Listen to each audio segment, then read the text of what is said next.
Today, we will talk about indifference curves in economics.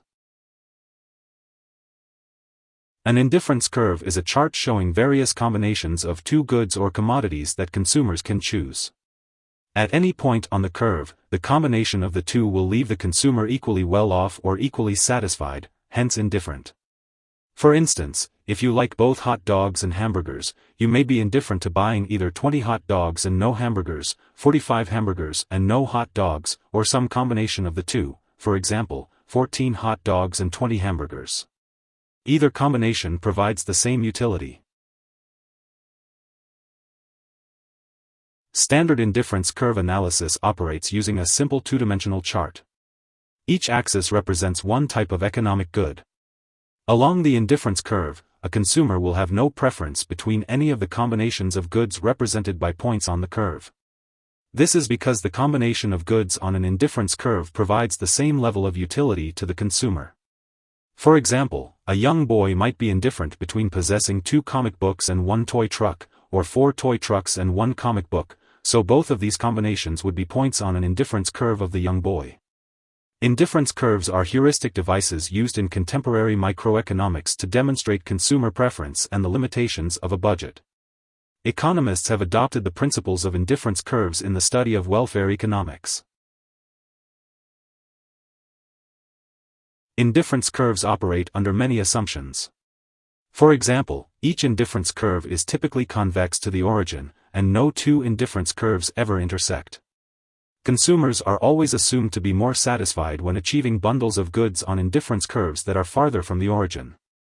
As income increases, an individual will typically shift their consumption level because they can afford more commodities. The result is that they will end up on an indifference curve that is farther from the origin, hence better off. Many core principles of microeconomics appear in indifference curve analysis, including indifference curve analysis emphasizes marginal rates of substitution and opportunity costs. Indifference curve analysis typically assumes that all other variables are constant or stable. Most economic textbooks build upon indifference curves to introduce the optimal choice of goods for any consumer based on that consumer's income. Classic analysis suggests that the optimal consumption bundle takes place at the point where a consumer's indifference curve is tangent with their budget constraint.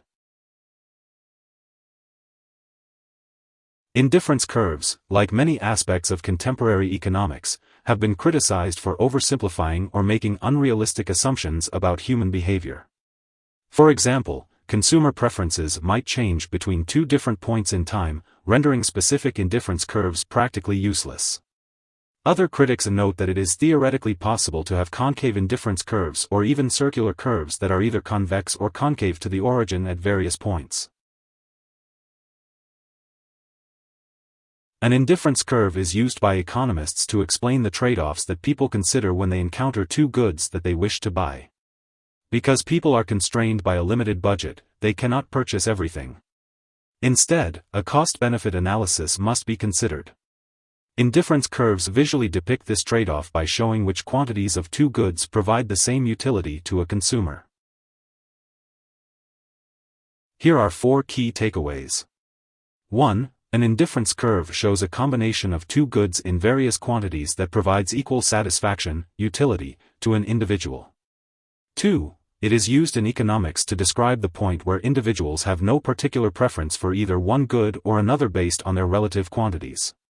3. Along the curve, a consumer thus has an equal preference for the various combinations of goods shown. 4. Typically, indifference curves are shown convex to the origin, and no two indifference curves ever intersect. Hope this would help. Thanks for watching.